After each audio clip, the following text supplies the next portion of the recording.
समस्त जन कल्याणे निरतं करुणामयं नमामि चिन्मयं देवं सद्गुरुं ब्रह्मविद्वरम्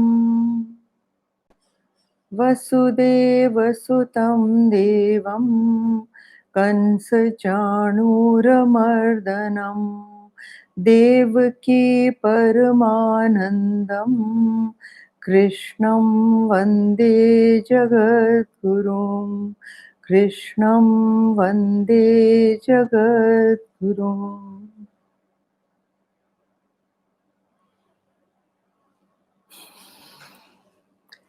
Okay, so last time we did verse 62 and 63, which are famous verses because of they describe the ladder of fall in a man and how with desire and anger he falls, right? So that we had seen, and mainly anger, right? Now you see, anger is not an independent emotion. We did anger last time, right? Yeah. So anger is not an independent emotion, right? It has got a solid base, and that base is desire. So whenever desire is thwarted, the hurdle that comes between you and your desire is is the butt of anger, butt of your anger, always. And also that, see, anger has got some children, that is hatred, envy, violence, all these. So they will also accompany anger. It is not just anger, that you don't leave it there, it's just anger. So you have the other children also, buddhi bhrama, buddhi nasho, memory loss, all that. So all those are also children of anger. Okay, so we've seen the fall of man, and now then the remedy. So what is the remedy? How does one get over that? Here we get it. 64th verse. राग द्वेष वियुक्तैस्तु विषयानिन्द्रियैश्चरन् आत्मवर्षेर्विधेयात्मा प्रसादमधिगच्छति. Now, but the self-controlled man, moving among objects with his sense under restraint and free from both attraction and repulsion. This is important. Always remember, it is not attraction alone that pulls the mind. Repulsion also pulls the mind. In fact, repulsion and hatred pulls the mind much more than love or attraction. You will find that whenever you are sitting alone or you are in the puja room, your mind will go to that which you are troubled by. It will go to that. If somebody has insulted you, your mind will go there. If you hate someone, the mind will go there. If someone is bothering you in any way, the mind will go there rather than to the one whom you love. So notice this, it says, free from both attraction and repulsion, he attains peace. Peace is equal to prasad, peace of mind, quietude of mind, absolute tranquility of the mind is what is known as prasad. And the tranquil mind is a happy mind. A quiet mind is what is happy mind. So after every satsang, after every puja, you are given prasad, right? So that is just a dramatization of the sweetness of the mind, the sweetness of the thoughts, the peace that you achieve while you are in satsang.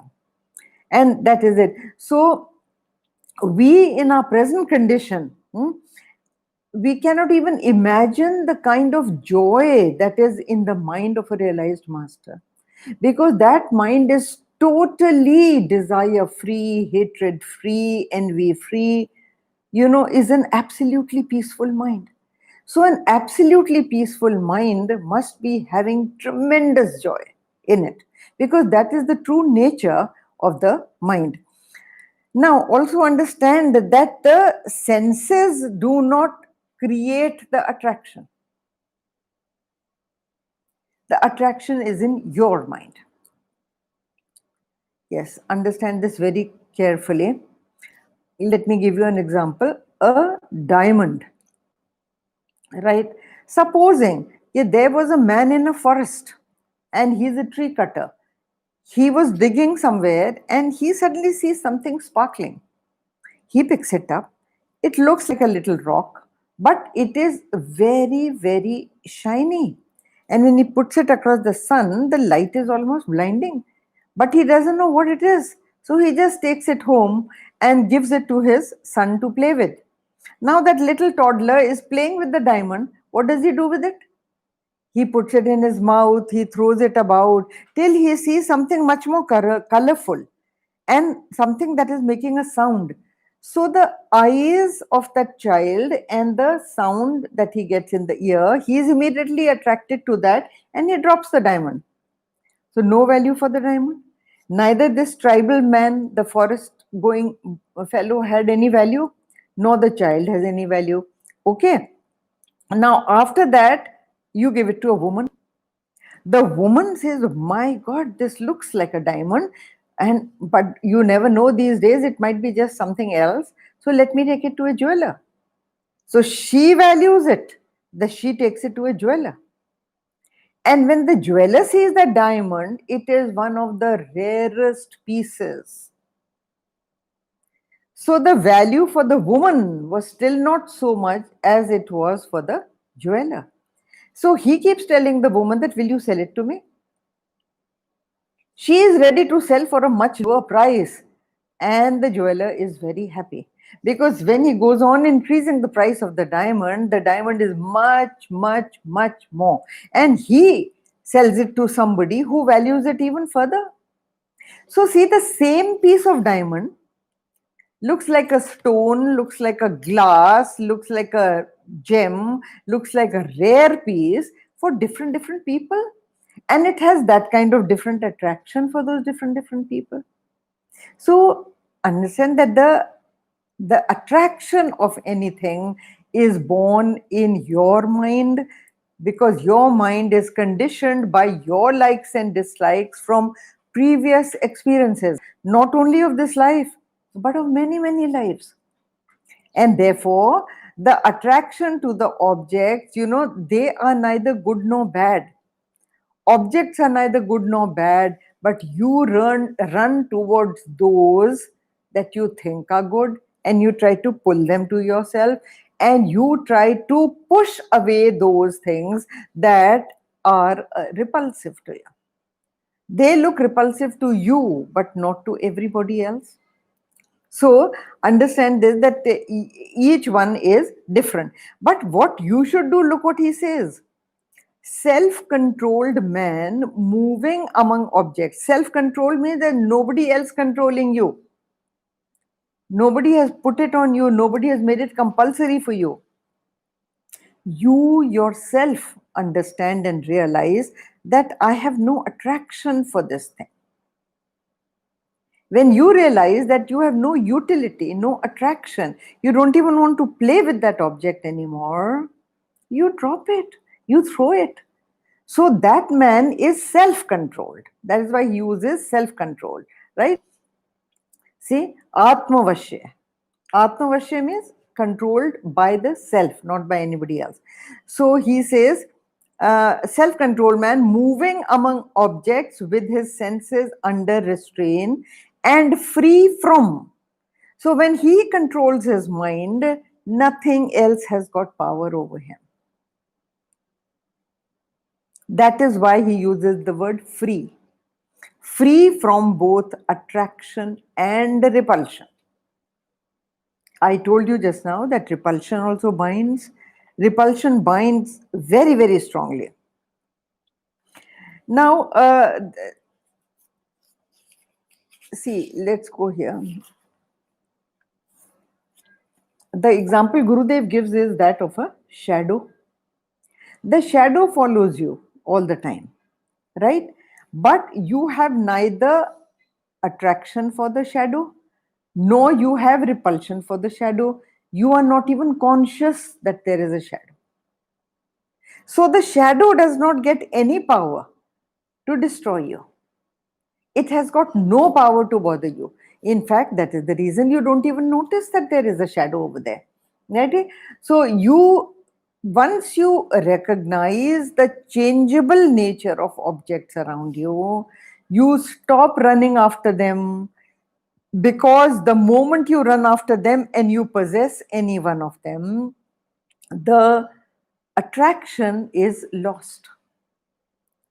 You know, there is a very famous saying by Oscar Wilde, and he wrote to say that when you desire an object, there are only two things that happen.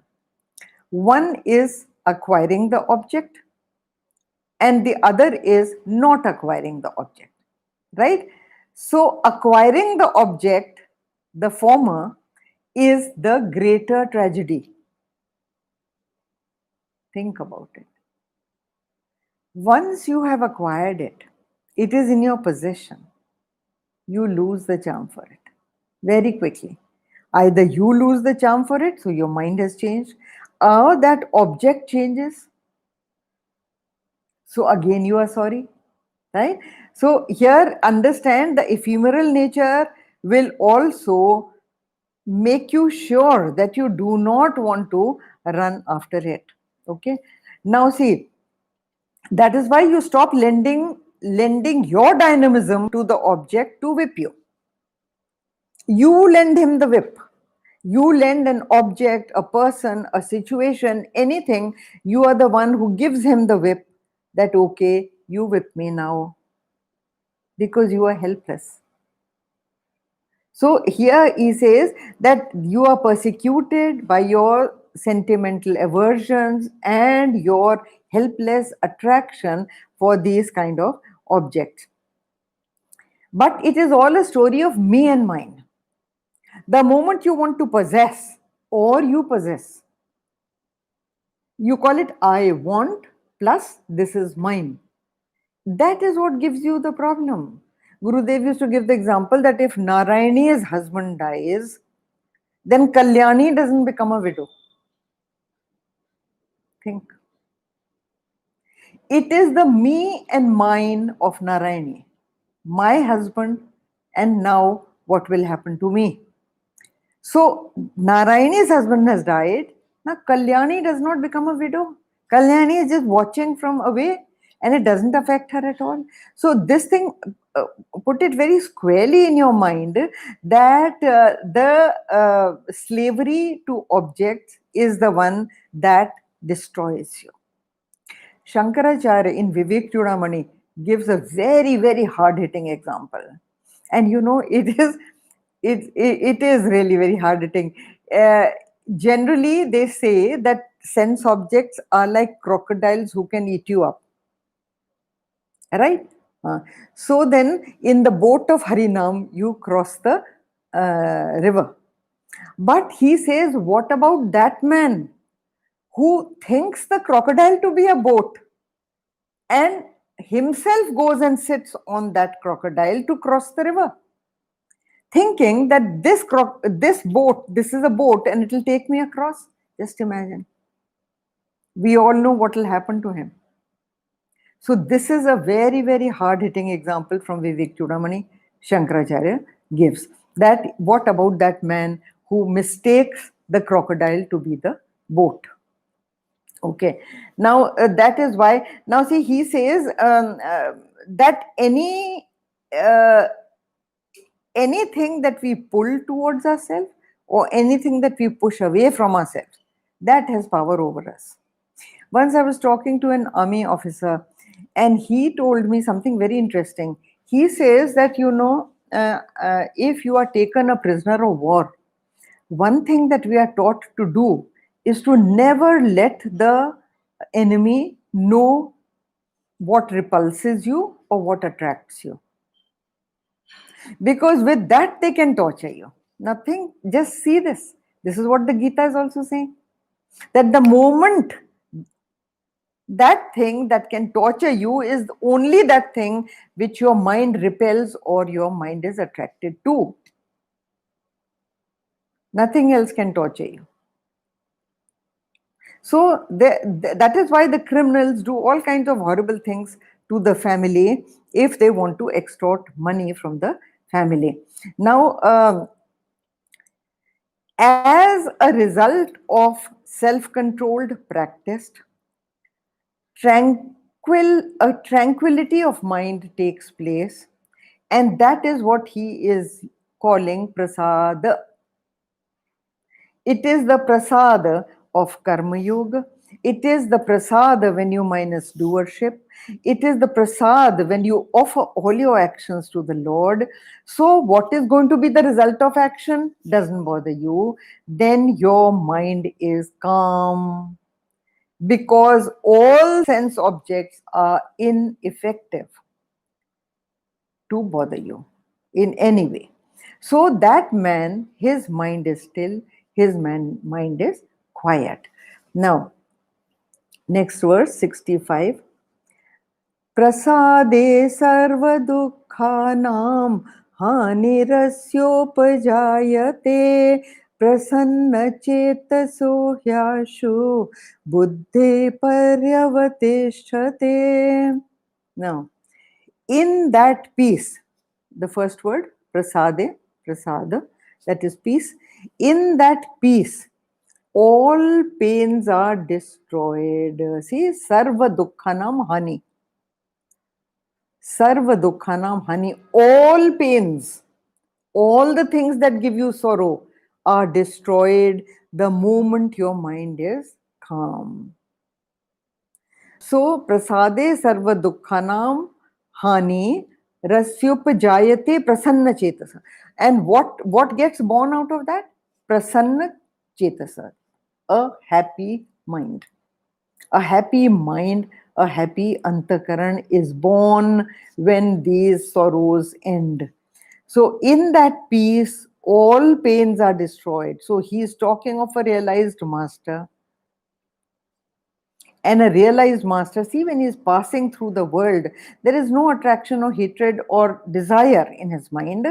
So, I once heard a very nice ghazal, and it said the lines were, बाजार से गुजरा हूं खरीदार नहीं हूं.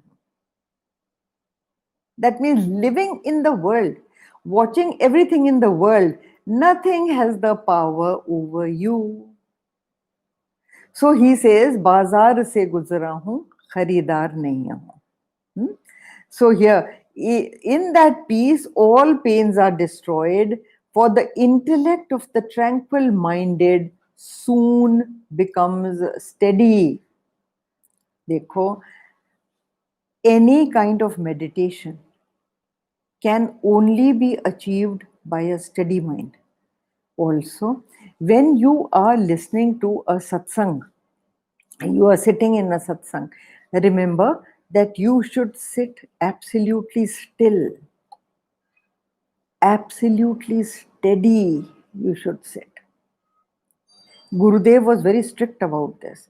He never let anybody come in late. He never let anybody walk out of the place. He never let anybody move. He did not even allow people shifting. Because he said, I am painting and the canvas has to be still. So when a student sits like that to listen to the teacher teaching, then only he imbibes. It is only then that he imbibes absolutely correctly the right import of the words of the teacher. And that is why he says that a tranquil minded soon becomes steady. For that matter, I am reminded of the fact that Gurudev, when he used to take his camps and he used to teach, in those camps, he never used to allow phone calls to the home. There were no newspaper coming. TV was not there those days, or had just started, and nothing much was on the television. So no phone call, no newspaper, no going out for tea or this or that. And there were no shops or bazaar outside the ashram. And therefore, we had no choice except to, all this, steadies the mind. So we had no choice except to just focus our mind on what the teacher was saying. Knowledge is possible only in such a mind. He says, in that peace, all pains are destroyed for the intellect of the tranquil minded. See, prasanna chetasa. Soon becomes. Hyashu means because very soon the buddhi parivatishtate, it becomes steady. The intellect of such a person becomes steady. See, if you have a desire in your mind, can you rest? No. If you have a sorrow in your mind, can you rest? No. People cannot even sleep. They go on thinking about either the attraction or the repulsion or the sorrow. So, you see, the Buddhists explain it in a very nice way. They say that a sthita prajna, a realized person, is like a mirror. Is like a mirror, that he sees all, he accepts all, and he rejects none. And he does not possess any. He neither possesses nor rejects, but he sees all and he reflects all. That is the mind of a realized master, that he mirrors everything, and but does not get repulsed or attracted by anything. Okay, so in this kind of tranquility, all sorrows are destroyed, and then shanti, shanti, shanti. Peace is equal to happiness. If the mind is peaceful, a joy arises from the mind. So the quieter the mind, the sharper the intellect, because the divine gets reflected in the mind. And the reflection is not disturbed at all, because there is no ripple on the surface of the mind. When there is a pond or any trough of water which is absolutely still, you look into it, it is like a mirror, you can see your reflection in it.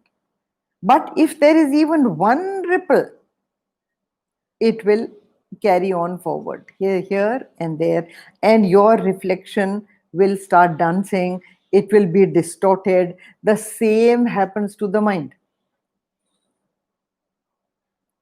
Asthita prajna's mind is like a mirror, a clear mirror, which will reflect truthfully the divinity.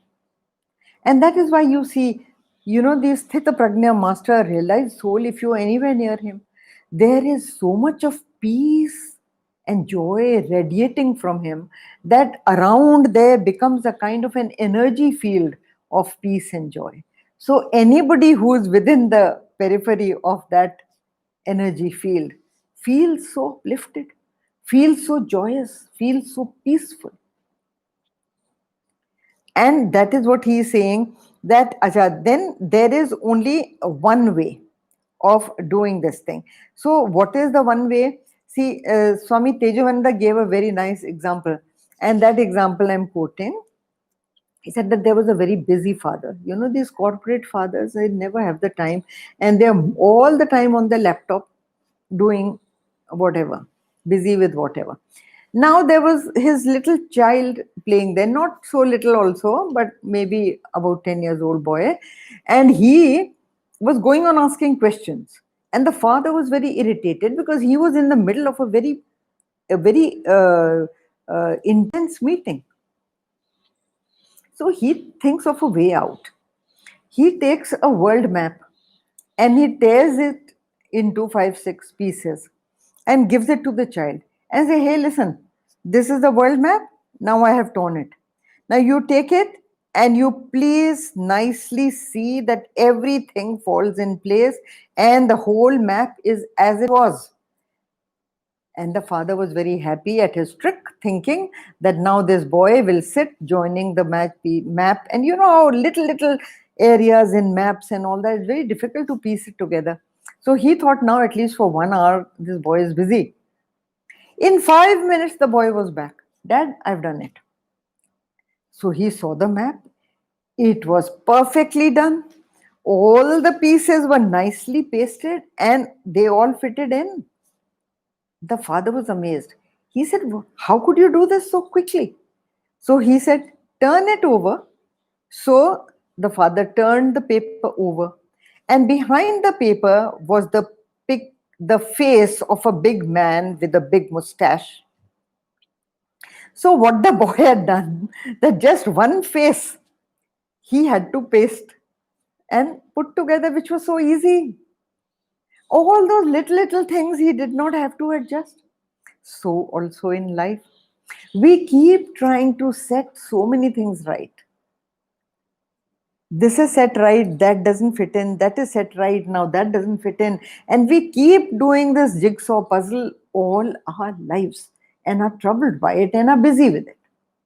So there is one easy trick, just like this boy. He put all the pieces of the big face of that man together.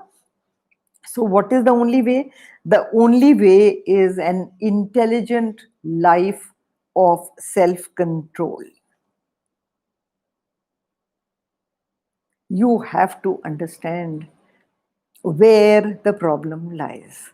The problem lies only in your mind getting disturbed.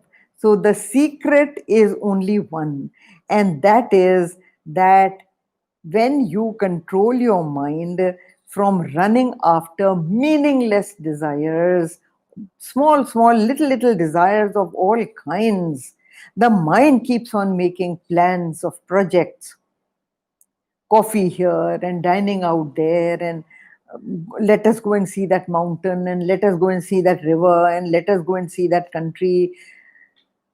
So it goes on and on and on and on. And every weekend you must run out.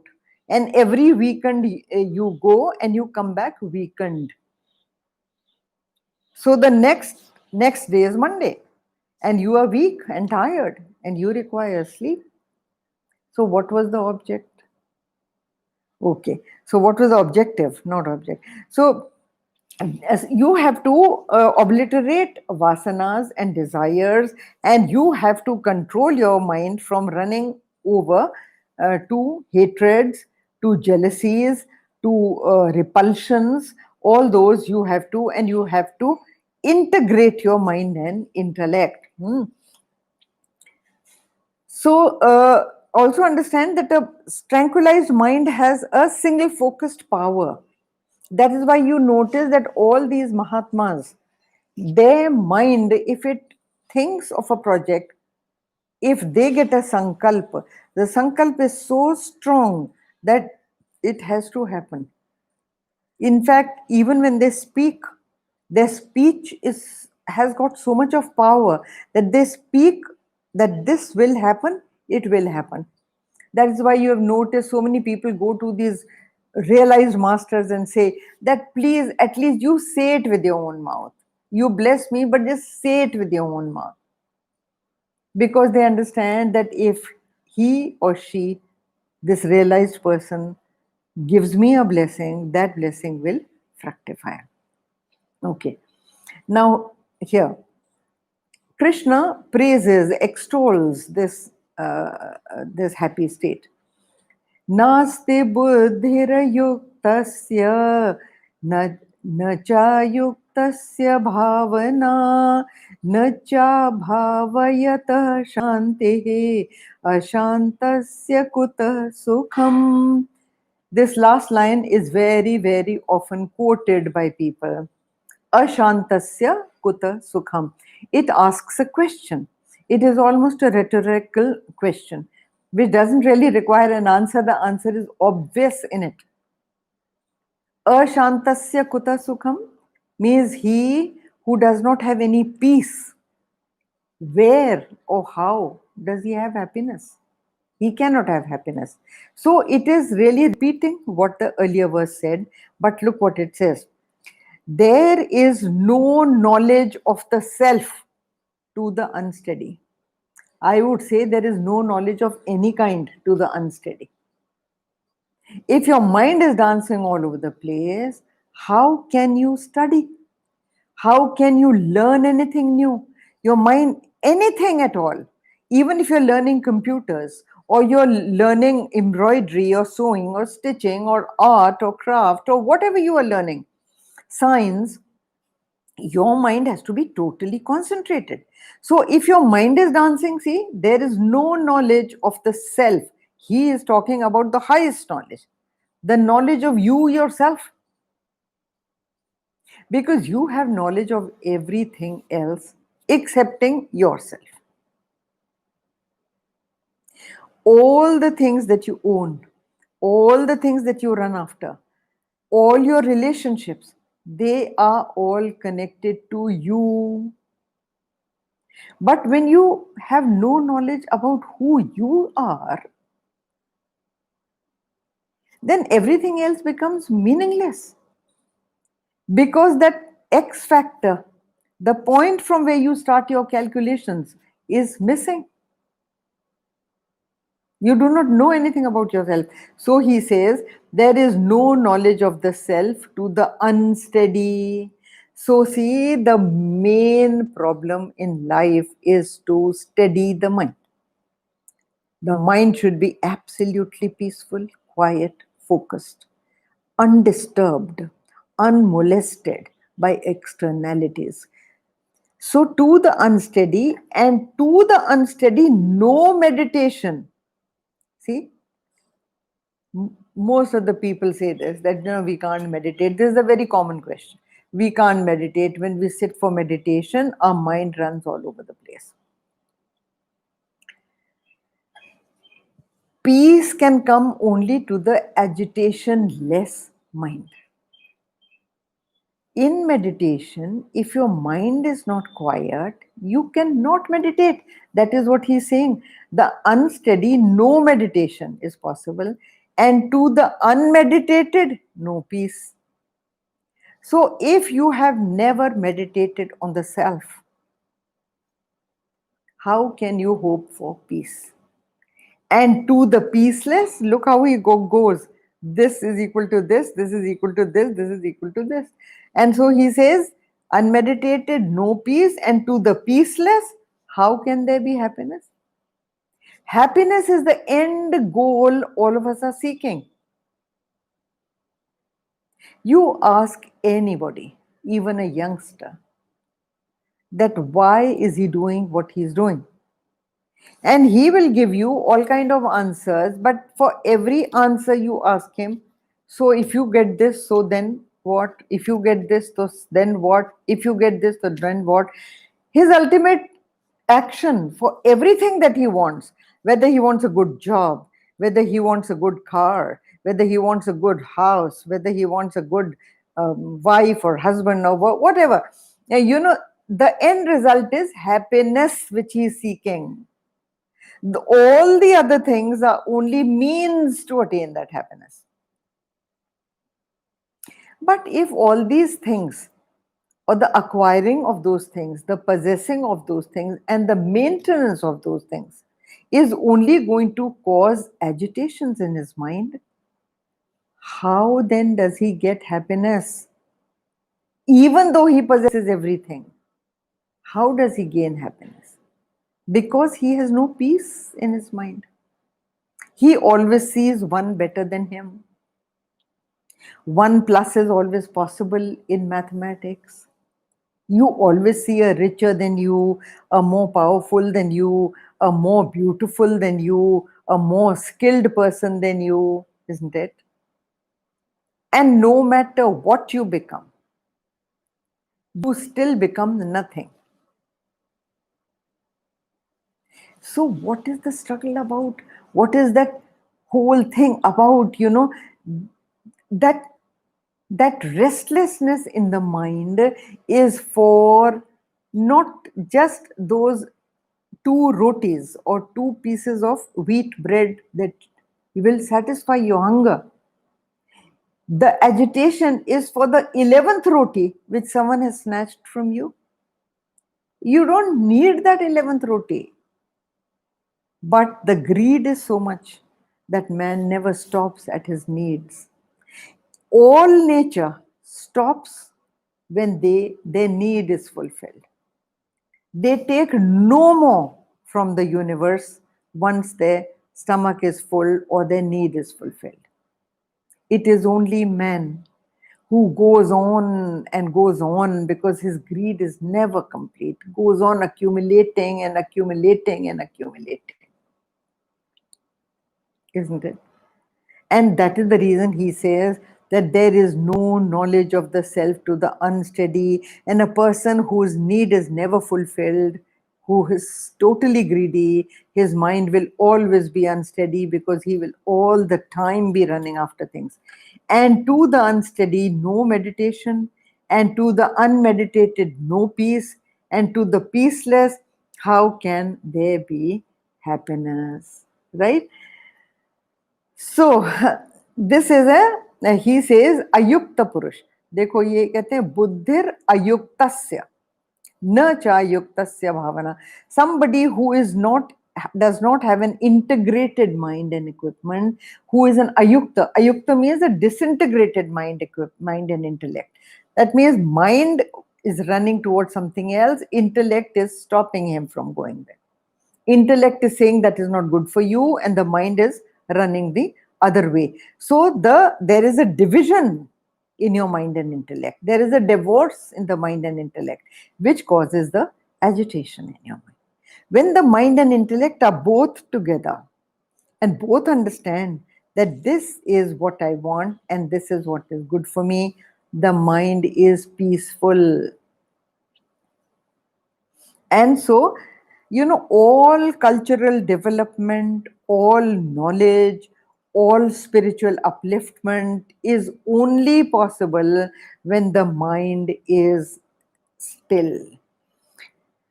It says that if you only, this also, if you only desire, you never deserve. You can only deserve when not that you just desire, but you work for it. And therefore, you have to continuously go towards it. There has to be, it's not a spiritual treadmill, as I call it, that you every day do the same japa, the same puja, the same pratna, aradhana, this, that, and it is like a job done. It's not a job done. You have to very sincerely, seriously move forward towards a certain goal that you have got. And unless you pursue very, very honestly, with all your bhavna shakti means all your emotions, all your thoughts in one unidirectional effort.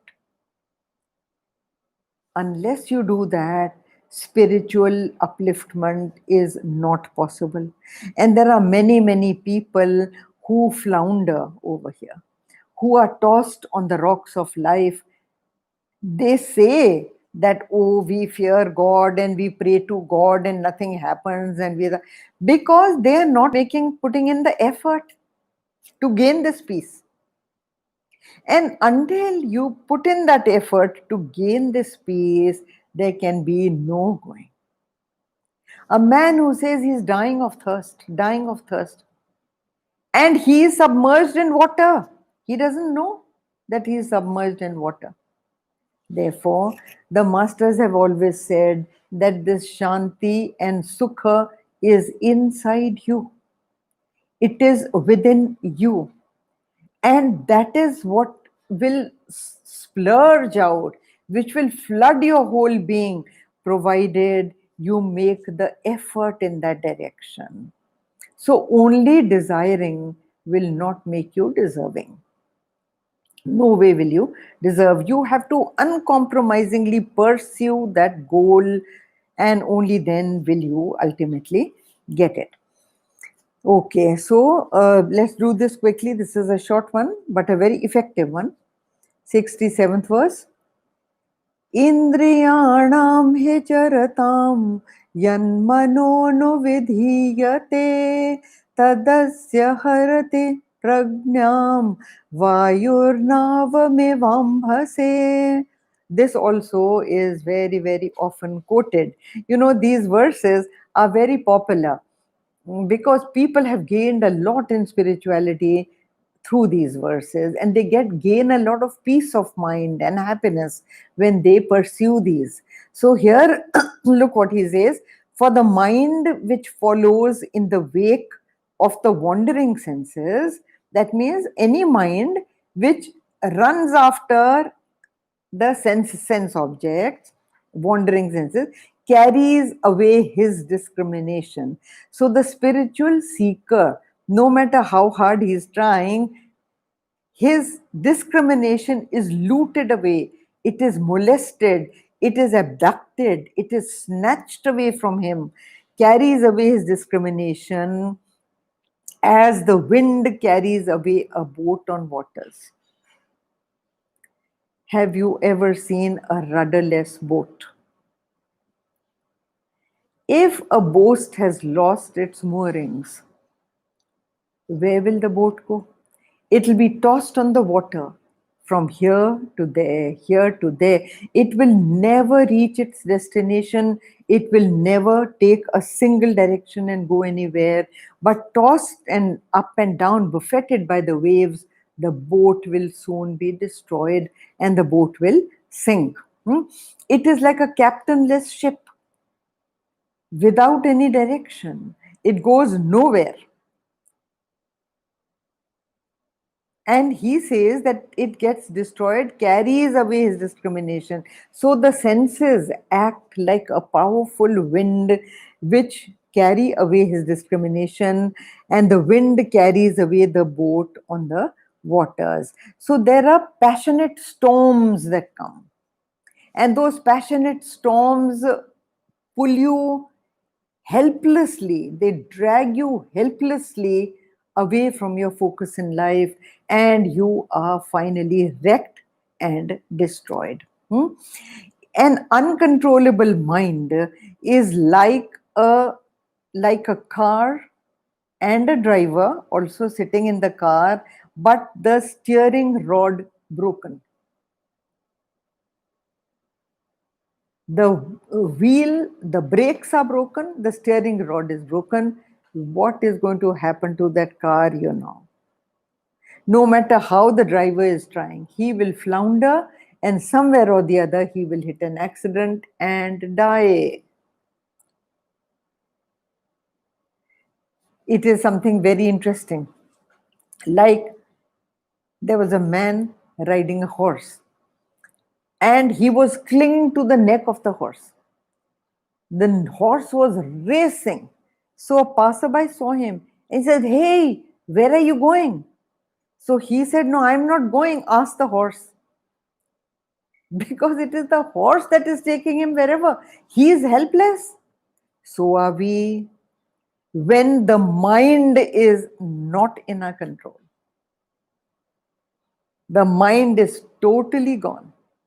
And so the ship, which is your whole body, mind, intellect, equipment, will meet a very sad end.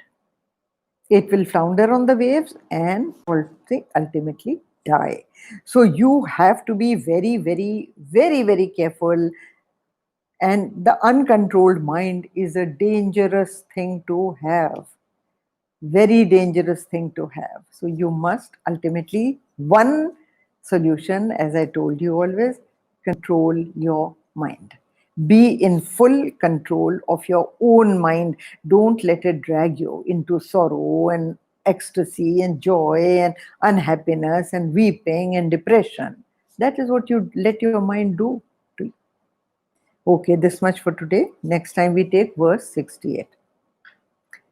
Om Purnamada Purnamidam Purnat Purnamudachyate पूर्णस्य पूर्णमादाय पूर्णमेवावशिष्यते। ॐ शान्तिः शान्तिः शान्तिः। हरि ओम श्री गुरुभ्यो नमः। हरि ओम।